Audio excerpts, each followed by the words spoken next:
An incredible sacrifice. He shielded the alien child from incoming arrows. The arrows were aimed at Marcus Vega. He didn't even hear the sound of the arrows, nor did he realize who they were from. He had heard the impact. One of the arrows embedded itself in the rock and made a strange sound, a hiss. Not like escaping air. Something chemical. Something alive. What could this chemical that froze Marcus's blood be? Share your guesses in the comments below. Don't forget to like the video now so we can reach more sci-fi fans. The rock where the arrow struck changed color and crumbled. They contained acid. They were dissolving it. Marcus slammed his geological scanner against the rock and the screen cracked. He was at the edge of the cliff. Below, there were alien-mounted warriors. They had surrounded something small and bright. It looked like a pink stone. Looking closer, he realized it was alive. The bright pink skin of the cryo people glowed against the gray barrenness of Cryo 7. What he saw was a child. The child's screams pierced the planet's atmosphere. Marcus checked the weapon he hadn't used in 15 years. He found nothing but a flare. Those weapons, the explosives, they were from the old days. You were retired, Vega, reduced to a mineral prospector on abandoned planets. The protocols of the Mining Research Corporation were clear. Contact with the local population was forbidden. He was not to interfere in their affairs. The cryo people of this planet had their own rules. Marcus saw his daughter's face. Not this child's face. Amara's face. Amara running in their backyard in Detroit, her pink dress floating behind her, laughing. Amara in a hospital bed, tubes in her arms, asking when her daddy would fly her again. Amara lying in a box on the floor as rain hit the umbrella he felt he couldn't hold onto. She was 6 or 7.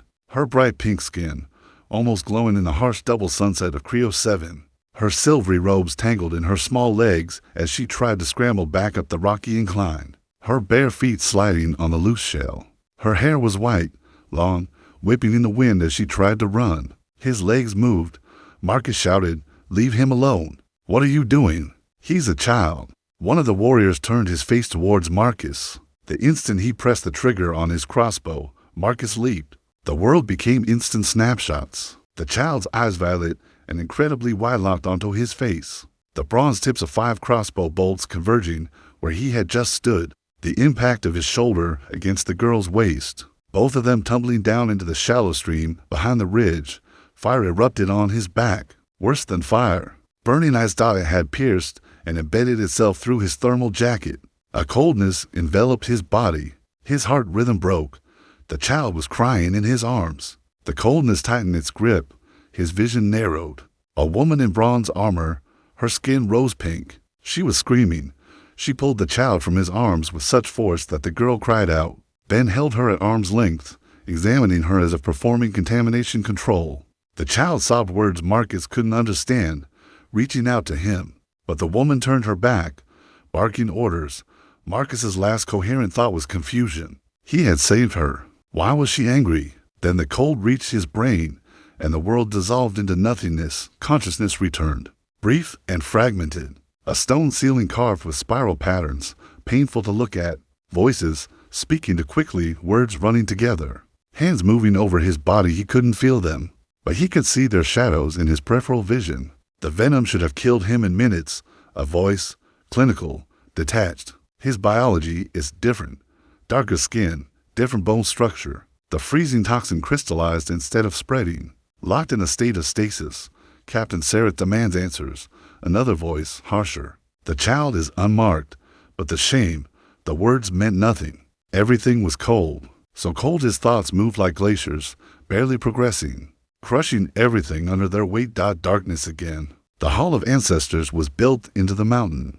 Polished stone walls that drank the light from floating braziers high above. Marcus lay on a platform, not an altar, something else. A raised slab carved with the same spiral patterns. Channels cut into the stone glowed with a pale blue luminescence. He could see all of it with perfect clarity. He couldn't move, couldn't blink. He couldn't take more than one breath every few minutes. A shallow, insufficient gasp that barely moved his chest. Figures moved around him. Pink-skinned figures in robes and armor. He recognized the armored woman, Sarah. They had called her. She stood with her back to him, addressing a circle of robed elders whose faces bore the deep lines and faded pigmentation of advanced age. "The human lives," said one of the elders. his voice like the wind through hollow reeds. The healers confirmed his metabolism adapted. The poison froze his biological processes rather than fully stopping them. Then let him be frozen forever. Sarah's voice was cold, controlled. Seal him. Store him. Forget him. You cannot. Another elder. This one was a woman, with intricate designs etched in silver across her rose-pink skin. He saved Princess Zira. Our law is absolute. A life debt must be honored. He contaminated her. Sarah spun around, and Marcus saw her face fully for the first time. Sharp features, amber eyes, a thin scar bisecting her left eyebrow. Alien hands touched royal blood. The physicians examined her. She is unharmed. Then keep him alive. Let him sleep among our ancestors as a debt we can never cleanse. A snow-like silence settled over the hall. Marcus watched with eyes that wouldn't close, feeling nothing, understanding everything. He was a problem they couldn't solve, a stain they couldn't wash away.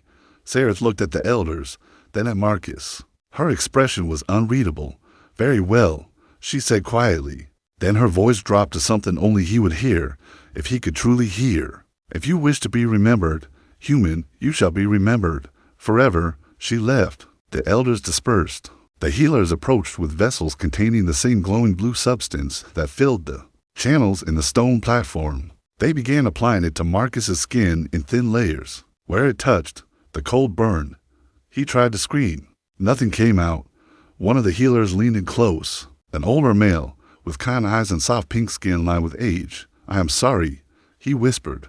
The preservation solution will hold your body stable, but it cannot grant you peace. You will remain aware. Try to think of distant things. Try to let your mind drift away from your body. It is the only mercy we can offer you. Then they encased him in glass or something glass-like. It grew from the platform itself, transparent and impossibly smooth. If you're enjoying the story so far, don't forget to like the video and subscribe for more to support us in this epic adventure. Marcus's last clear sight, before his eyes ceased to focus properly, was the vaulted ceiling above, and the shadows cast by the healers as they walked away, leaving him alone in the blue glow. He tried to drift, to think of Amara, of home, of anything but the crushing weight of paralyzed time. But the awareness remained, sharp and cold as the venom in his veins, and in the doorway, hidden in shadow, a small figure watched. The child Princess Zira, her violet eyes fixed on his frozen form. Her lips moved with words he couldn't hear, but somehow understood. Thank you, sleeping guardian. Days bled into weeks, weeks into months. Marcus lost the ability to count. The Hall of Ancestors was vast and empty. There were rows of platforms like his, but most held only the bones of those wrapped in ceremonial cloth. He was the only living occupant, if living was the correct word.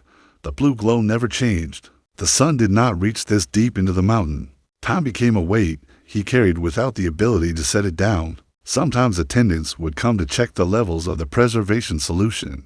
They never looked directly at him. Sometimes Princess Zira would visit, standing far off, speaking to him in her clicking language. He couldn't understand the words, but the tone was kind, sad. Once she brought a drawing, a crude stick figure protecting a smallest stick figure from crossbow warriors. She pressed it to the glass for a long moment, then took it away. Captain Sereth never came. Until she did. It must have been months later, maybe a year, perhaps more. Marcus had lost the ability to track time with any accuracy, but he knew her footsteps, the specific rhythm of her boots on the stone. She entered late, when the attendants had left and the hall was silent, save for the faint hum of the preservation systems. She stood 10 feet away, arms crossed, examining him. They tell me you're conscious, she said abruptly, that your mind is trapped inside that frozen shell. I do not know if that is true, or if the healers are spinning comforting lies. She paused.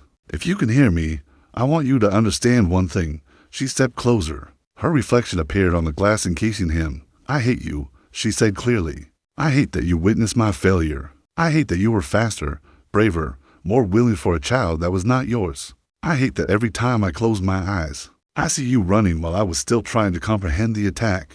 I hate that I will carry this debt until I die, and so will my sister, and so will Zira. And I hate that there can be no possible repayment because you are neither truly dead nor truly alive. Her hand touched the glass, just for an instant, and I hate that when I watch the security footage from that day, trying to understand where I went wrong, I realized something. Her voice dropped to a near whisper. You didn't hesitate. Not one heartbeat. You saw a child in danger, and you ran. No thought of honor, duty, or consequences. You just ran. She withdrew her hand. I'd have been a warrior my entire adult life. I have won 4 to 7 individual skirmishes. I have led campaigns that saved thousands. And in the single moment that mattered most, I froze like a recruit seeing her first battle. She laughed a bitter, hollow sound. Meanwhile, you were a geologist, a pilot. You analyzed rocks for a living. And when it mattered, you were the warrior. She turned her back, starting to leave, then stopped.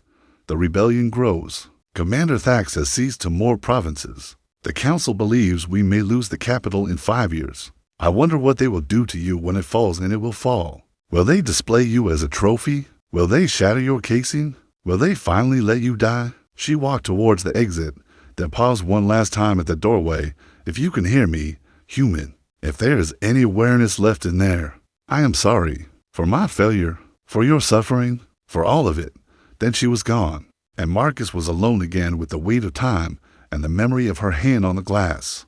She came back 3 nights later, and then a week after that, and then it became a pattern, irregular, unpredictable, but constant.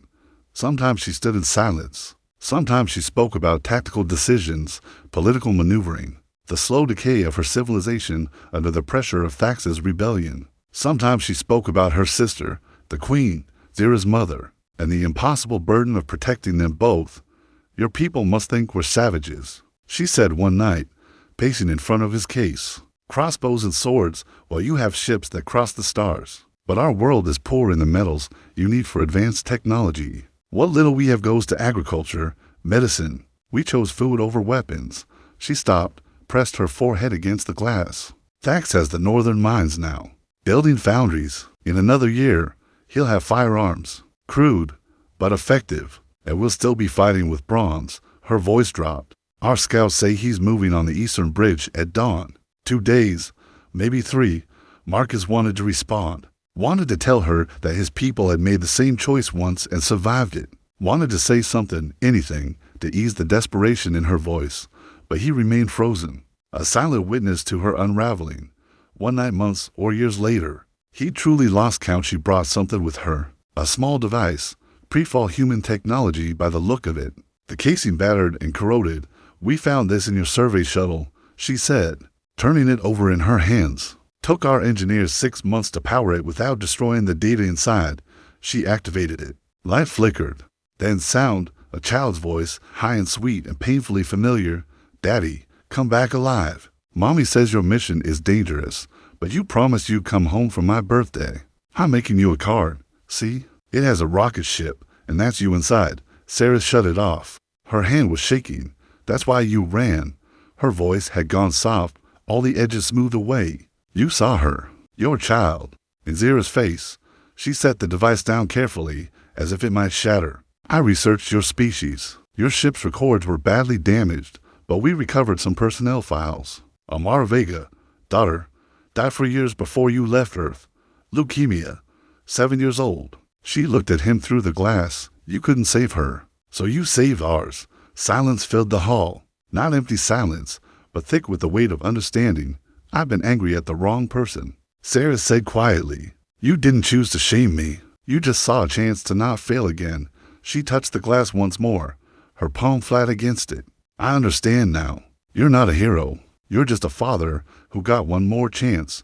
She left the recording device beside his case. Sometimes on later visits she would play it. Sometimes she would just sit in silence. Her presence a strange comfort in the endless frozen nothing. And once, just once, Marcus felt something. Not physical sensation that was long gone, but a flicker of warmth beneath Sarah's palm on the glass. As if his body remembered what it meant to be touched with kindness decades past. Marcus knew because Sarah aged. The first few gray hairs appeared in her dark pink hair, then more. The lines around her eyes deepened. Her movements became slightly stiffer, her voice occasionally rougher in the mornings. She was still beautiful, still fierce, still carrying the weight of a civilization on her shoulders. The rebellion had become a war. Sarah spoke of it in fragments. Lost provinces, failed counterattacks, refugees flooding the capital. Thax had firearms now, and artillery, and something close to explosive rockets. The technological gap was closing in the worst possible way. Zira wants to negotiate, Sarah said one night. She looked older than her years now, hair more silver than pink. She's grown into a fine queen, thoughtful, diplomatic, nothing like me. She sat down. She'd started bringing a chair years ago, no longer able to stand for their entire conversations. She remembers you, calls you her sleeping protector. She asked me once why we don't try to wake you. Sarah's smile was tired. I told her your sacrifice earned you peace. But that's a lie, isn't it? You have no peace, just eternal frozen awareness. Her hand found the glass again. That familiar gesture. I'm old, Marcus Vega. I don't know how many more years I have. The war has taken everything, my youth, my optimism, most of my friends. But I keep coming here because she paused, searching for words. Because you're the only person who never judged me, never expected anything from me. You just existed, constant, unchanging. She stood slowly, joints creaking. Thax is planning a final assault on the capital. Our intelligence is clear. He means to storm the palace, execute the royal family, establish himself as emperor. It will happen within the year. She looked at him with eyes that held depths of weariness. And when it does, I want you to know something. You didn't save Zira from death that day. You saved her for 30 years of life. 30 years of being loved and learning to love. 30 years of meaning. She paused. That's not nothing. She left. The hall returned to silence. Marcus thought about time. How humans measured it. How it felt different from inside and outside a body. 30 years. Amara would be 37 now if she lived. An adult, maybe married, maybe with children of her own. But Amara was gone, and Marcus was here, and Zira was alive because of a single moment of reckless courage or foolish instinct or whatever name you gave to a father's desperation. 30 years of meaning. It had to be enough. It was all he had. The explosion shook the hall of ancestors. Marcus felt it more than heard it. A vibration through stone that disrupted the preservation field, sending ripples of sensation through his frozen nerves. Pain, actual pain, sharp and startling after decades of numbness. Another explosion, closer. The blue glow of his case flickered. Voices in the hall, screaming, orders being shouted. The clash of metal on metal. The war had finally reached the palace. Footsteps running. Someone burst into the hall, a young guard, bleeding from a cut across his forehead. He looked around frantically, then ran out again, shouting for reinforcements. More explosions. The ceiling cracked. Dust fell in streams from above. Then she came. Sereth, older, but still fierce. Armor dented and blood-streaked. Behind her, Princess Zira, Queen Zira now, wearing the royal circlet and silver robes. Her face set in determined lines that echoed her aunt's. A handful of guards surrounded them, forming a defensive perimeter near the throne that had been installed at the hall's far end. This is where we make our stand, Sarah's voice carried across the hall. If they want the queen, they come through us. Aunt Zira started. No arguments. You stay behind me. If I fall, Captain Aaron gets you to the eastern tunnels. Sarah drew her sword, a beautiful weapon, blade darkened with age and use. But I don't intend to fall. The guards formed up. Marcus could see them from his position. 8 warriors, all showing wounds, all wearing the exhaustion of a losing battle. Against how many? The sounds outside suggested dozens, maybe hundreds. The hall doors exploded inward. Commander Thax came through the smoke like something from a nightmare. Tall, broad-shouldered, wearing armor of stolen military design with crude firearms holstered at his hips. His pink skin was scarred, battle-worn. Behind him, a mass of rebels in mismatched gear, some with crossbows, others with rifles. All of them screaming victory. Sereth. Thax's voice boomed across the hall. Fitting that it ends here, among the dead. You belong with them. Relics of a failed era. Come prove it, usurper. Sarah's stance was textbook perfect. Weight balanced. Sword ready. Thax grinned. Gladly. He drew a pistol instead of a blade. Aimed it at Sereth. Then pivoted and fired at Marcus's case. The glass exploded. Or not glass, whatever it was. It shattered into fragments that cascaded across the stone floor in a wave of tinkling sound. The preservation field collapsed. The blue glow died. And Marcus Vega gasped his first full breath in 50 years. His lungs burned. His heart hammered. Sensation flooded back into his body like boiling water through frozen pipes. Agony, overwhelming, impossible to process. He fell forward, muscles that hadn't moved in decades suddenly spasming back to life. His hands hit stone. The impact sent shockwaves of pain up his arms. Your corpse god awakens. Thax laughed. Watch it die again. He swung the pistol toward Marcus. Sareth moved impossibly fast for her age, crossing the space between them in 3 strides. Sword coming up to deflect the barrel. The shot went wide, ricocheting off the ceiling. Then the rebels surged forward. Marcus's vision was still adjusting, his body remembering how to coordinate movement. He saw Sareth fighting fluid, precise, every motion economical and deadly, saw 2 rebels fall, saw her take a cut across her shoulder, saw the guards closing ranks around Queen Zira, saw the archway above the entrance cracking from the explosions. Stay down, Sareth snapped at him, without looking. This is not your fight. Marcus tried to speak. His throat was raw, vocal cords atrophied. He managed to rasp double quotes, yes, it is, because he saw what they didn't. 50 years of study in this hall with nothing but a prisoner's eye for architecture. Every stone, every support, every structural weakness mapped and memorized. The rebels were massed at the entrance, their entire force packed into the bottleneck, and the archway above them was fracturing, held up by a damaged keystone that would fail with the right pressure. He looked at the walls, saw the decorative braziers mounted on chains, heavy iron fixtures that could be pulled down, saw the angle, saw the solution. They expect a charge, he rasped, voice growing stronger, each word heard like swallowing broken glass. The arch, bring it down, bury them. Sarah spared him a glance, eyes widening in recognition, then understanding, then doubt. It's sacred ground, she said. The Hollow. Marcus pushed himself to his knees, grabbed her wrist with shaking hands. His eyes met hers, the first real eye contact in 50 years. So was her life. Sarah stared at him. Time compressed to a single held breath. Then she turned to the guards, archers. The brazier chains, shoot them down. Aim for the ceiling above the entrance. 3 guards with crossbows pivoted. Aimed high. The bolts flew. Chains snapped. The heavy braziers fell iron crashing into the weakened keystone. The archway groaned. Thax looked up. His eyes widened. Back. Get back. The ceiling collapsed. Stone thundered down in a wave of destruction. Tons of rock and mortar crashing into the entrance tunnel. Rebel scream sounds that cut off abruptly beneath the avalanche. Dust exploded outward. A choking cloud that filled half the hall. Silence fell, broken only by the settling of debris and the ragged breathing of survivors. Marcus sagged forward, every muscle trembling. His body wasn't ready for this. Wasn't ready for any of this. Dark spots swam across his vision. His heart was beating fast.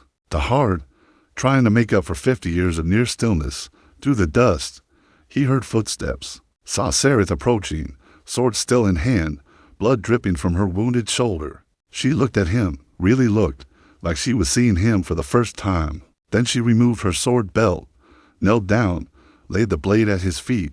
He saved our future from poison arrows, she said, voice carrying to every corner of the hall. Now he'll guard him until he can stand again. Behind her, one by one, the royal guard knelt. Armor rang against stone like rainfall. Queen Zira came forward, tears streaming down her pink cheeks. She knelt too, royal circlet catching the dim light. You saved me twice, she said softly, once from arrows, once from dishonor, because without you, we would have fallen today. How do we repay a debt doubled?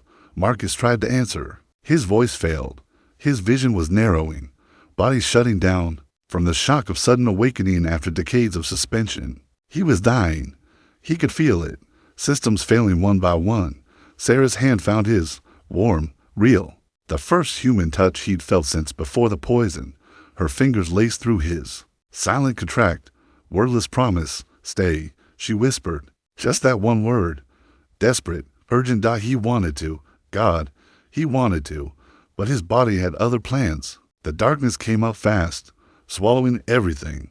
His last sight was sunlight cutting through the broken ceiling, the first natural light he'd seen in 50 years, golden and impossibly beautiful. His last thought was simple. I did it. I saved her again. Then nothing.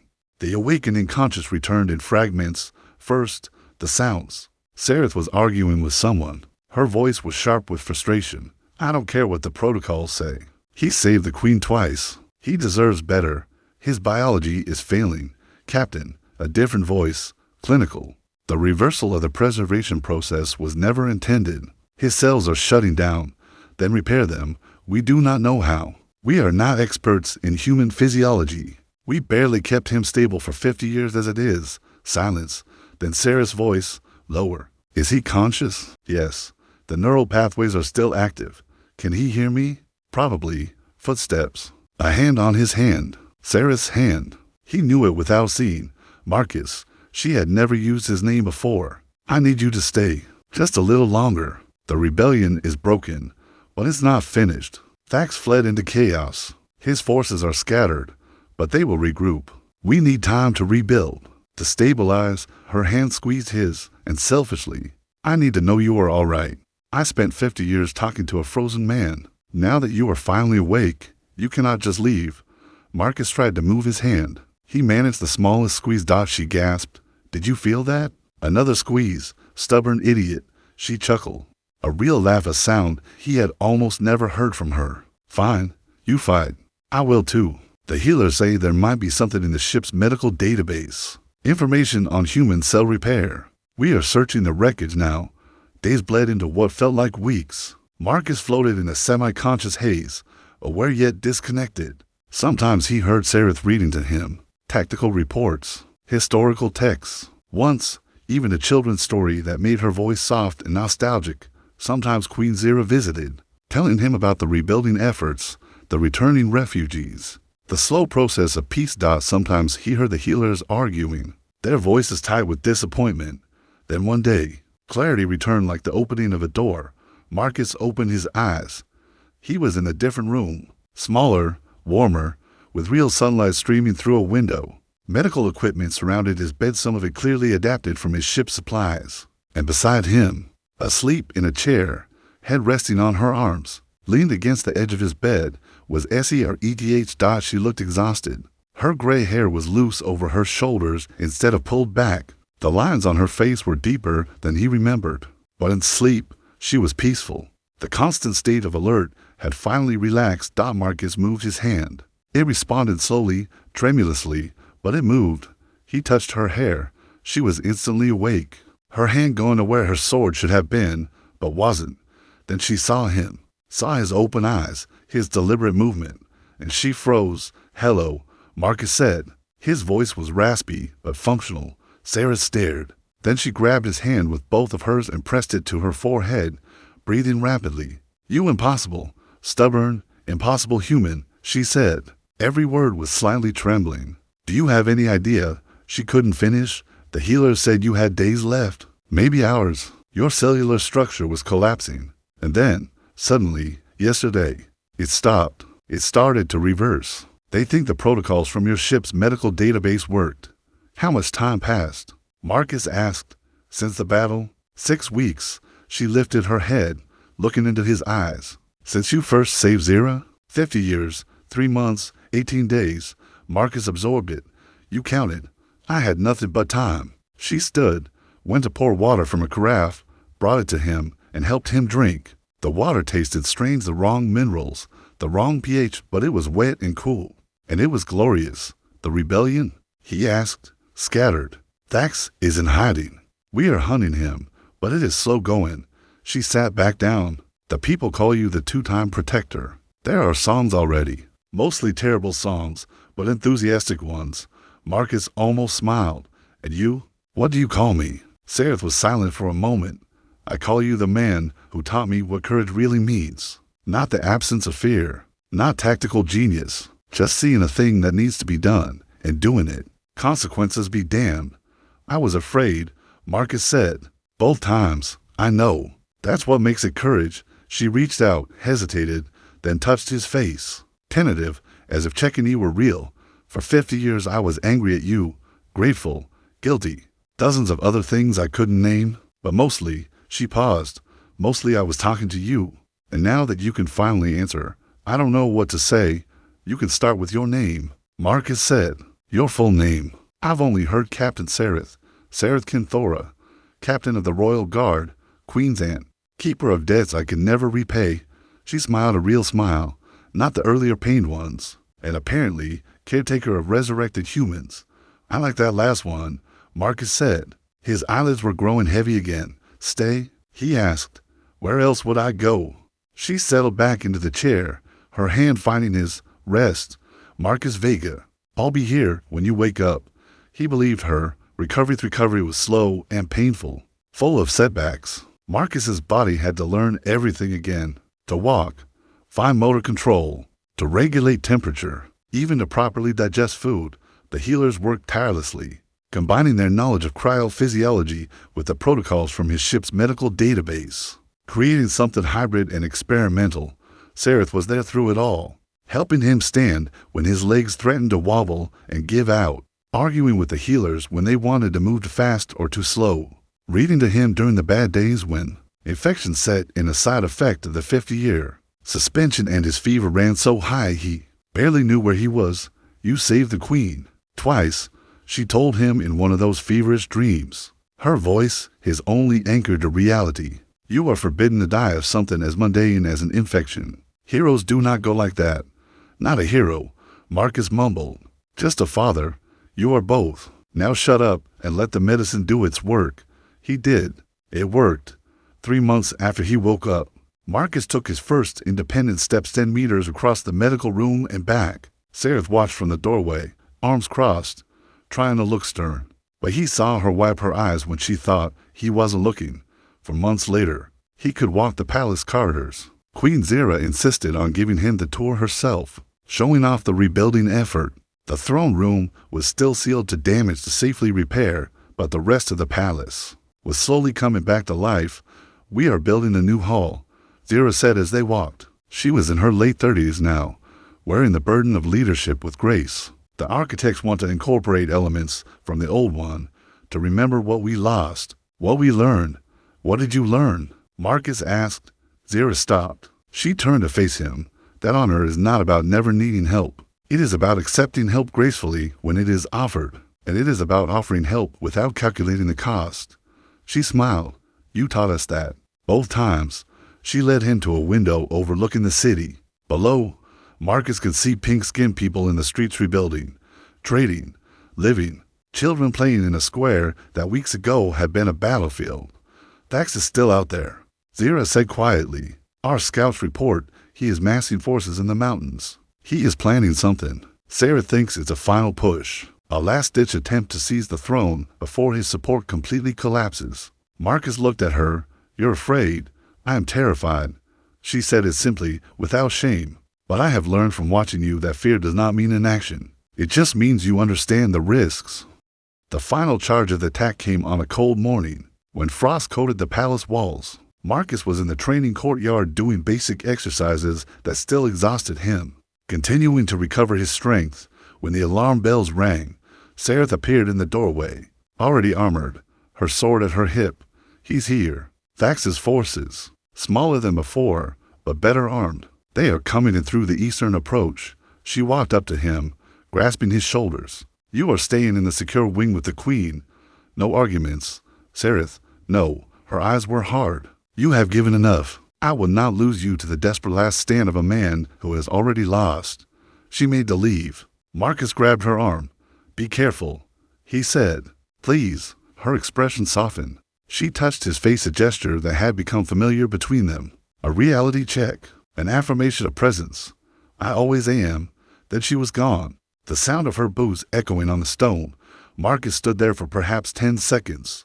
Then he ignored every instruction she had given him and headed for the armory. The guards tried to stop him. "Sir, Captain Sarah's orders are sensible and protective, and I am ignoring them." Marcus snatched a slug rifle. He had been practicing with it during his recovery. He found he had a good eye. "I am not a warrior, but I can aim true, and I will not hide while people are dying for me." He reached the eastern wall before they could organize a proper response to drag him back. From there, he could see the battle unfolding below.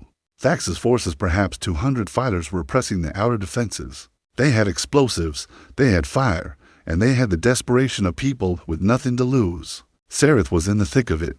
Her silver-streaked hair was visible even from this distance. She was fighting like something more than human, her sword flowing through forms that resembled a dance more than combat. But they were outnumbered. All of them were. Marcus found a firing position, loaded the rifle, and started picking targets. He wasn't skilled enough for distant moving targets, but he could hit the ones who took cover to reload their rifles, suppressive fire, distribution. Every rebel he forced to take shelter was one less person firing on Sarah's men. The battle lasted an hour, then two. Marcus's arms ached with the unfamiliar strain, his still healing body screaming in protest. But he kept reloading, aiming, firing, kept making a difference in the only way he knew how. Then he saw Thax. The rebel leader had breached the inner line, charging toward the palace entrance with a core group of his best fighters, heading straight for the queen.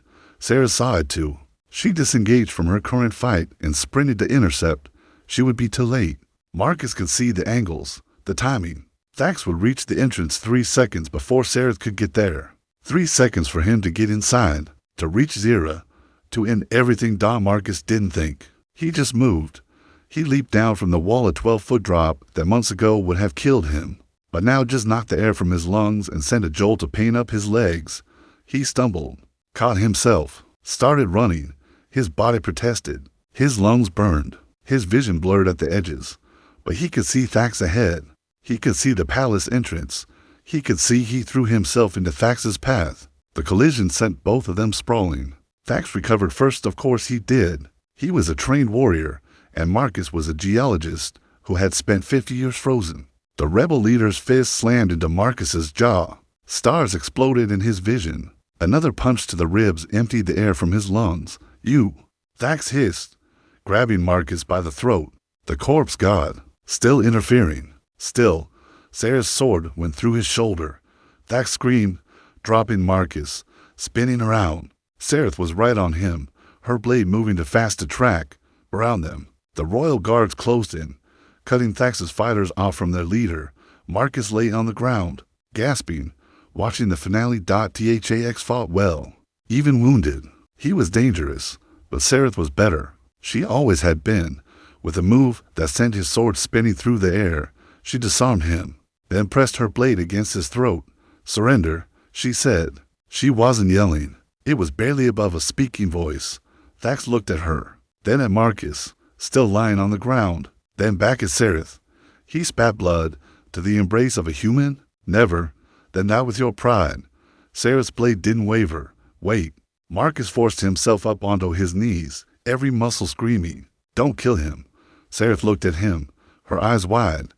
He tried to kill the queen. Twice. He led a rebellion that caused thousands of deaths. "I know." Marcus stood up, swaying on his feet. "But if you execute him, you make him a martyr. His cause lives on. If you imprison him, put him on trial, let the people see justice properly served, not vengeance. You show them a different path. He doesn't deserve mercy.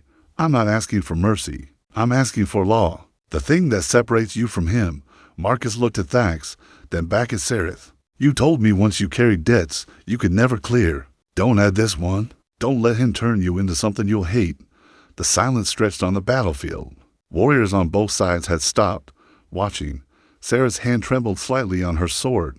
Then, slowly, she lowered her blade. "Captain Aaron," she called out, "take him into custody. Full restraints. He goes to high security holding to await trial." The guard stepped forward. Thax looked at Marcus with something between hatred and confusion. "Why?" He snarled. "Why did you spare me?" Marcus looked him in the eye. "Because I've seen what vengeance looks like, and it never ends. Someone has to break the cycle."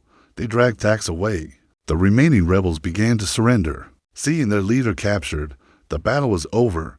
Sarah stood there, sword still in hand, staring at Marcus. "You defy my orders," she said. "Yes. You put yourself in danger when I specifically told you to stay safe. Yes. You took a fall that could have killed you and took a beating for your trouble. That would be a yes, too."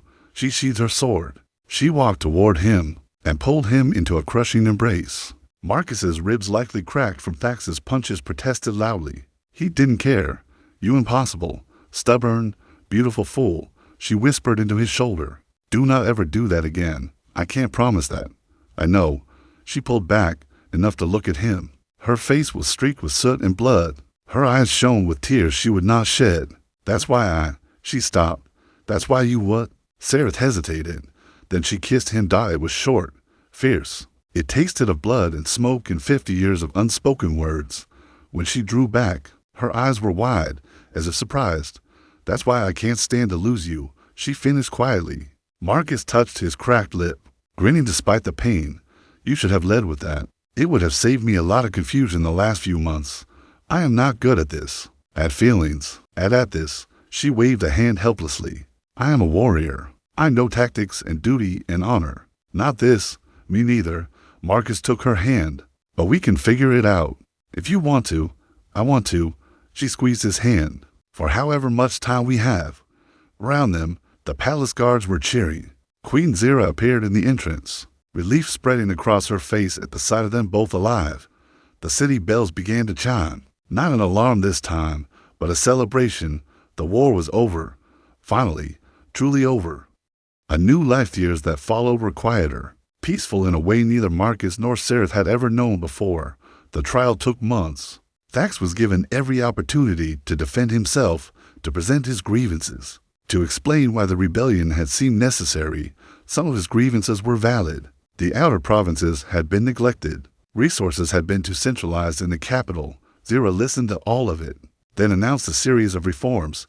Thax was sentenced to life in prison, rather than execution. It set a precedent, the rule of law instead of the rule of revenge. Marcus and Sareth built a life together. She resigned her commission, saying she had fought enough for a lifetime, and wanted to try peace for a change. The queen reluctantly accepted, then appointed her as her chief diplomatic advisor. "I never thought I'd see you in politics," Marcus said as they left the announcement ceremony. "I never thought I'd see you at all after that first day." Sareth linked her arm through his, another gesture that had become natural between them. Life is full of surprises. They walked through the rebuilt city. It looked different from when he'd seen it during the war. Cleaner, brighter, with new construction everywhere. Children played in the streets that had been a battlefield. "What will you do now?" Sareth asked. "Your ship is beyond repair, but the council could probably arrange transport to the nearest human colony. It would take years, but I'm not going," Marcus said. Sareth stopped walking. "What?" "I'm not going." He turned to her. "I spent 50 years frozen, wishing I could move, could speak, could do something other than just exist. Now I can. And the person I want to exist with is you, Marcus. You can't just your people, your world. The world is a memory. Amara is gone. My old life ended the moment I ran down that ridge." He took both her hands. "My life is this now. Here, with you. If you'll have me." Sarah stared at him. Then she laughed, that genuine laugh he had learned to cherish. "You saved the queen twice, helped end a rebellion, and convinced me to spare my greatest enemy. Did you think I would say no to you now? I hope not." She kissed him again. Longer this time, without the smoke and blood, just warmth of presence and the promise of real time spent together. "You know, you're going to have to learn proper cryo. Your grammar is awful. I had a bad teacher, one who mostly talked to me while I couldn't answer." "Fair point." Rest years turned into decades. Marcus and Sareth grew old together, his pink skin turning to a soft rose, her dark skin weathered by time and sun. They never had children of their own, but Zira did, and eventually Zira's children, and the children after them. Marcus became an advisor, helping the cryo develop their mining operations sustainably. Sarah taught at the military academy, instructing not in combat, but in strategy and ethics. And every year, on the anniversary of the day Marcus ran down that ridge, they would visit the rebuilt Hall of Ancestors, where Marcus's vault had been. A monument stood to figures carved into the stone, one diving to protect a child, the other standing guard, sword raised. The inscription read, "Greater love hath no man than this, that a person lay down his life for another." Here stood the two-time protector, who gave his life twice, once to poison, once to time for a child to live. On Marcus's last day, 73 years after he first woke up on Cryo 7, Sarah sat by his bed, holding his hand. "I'm tired," he whispered. "I know, but it was good, all of it. Worth every frozen year." "Yes," Sarah said, tears tracing paths down her aged face. "It was. Tell Zira. Tell her. She knows. We all know." Marcus smiled. He closed his eyes, and finally, after 50 years of frozen waiting and 23 years of living, Marcus Vega rested. Sarah sat with him until dawn, holding his hand, remembering a man who ran into danger without thinking, who taught an entire civilization what courage truly meant. Then she stood up, kissed his forehead one last time, and stepped out to meet the new day. Behind her, through the window, the twin suns of Creo 7 rose over a city at peace. And in the Hall of Ancestors, the monument waited eternal, unchanging, a promise kept across time. Some dreams are worth preserving, even if it costs everything, especially then. Don't forget to subscribe and turn on notifications for more science fiction stories. See you soon.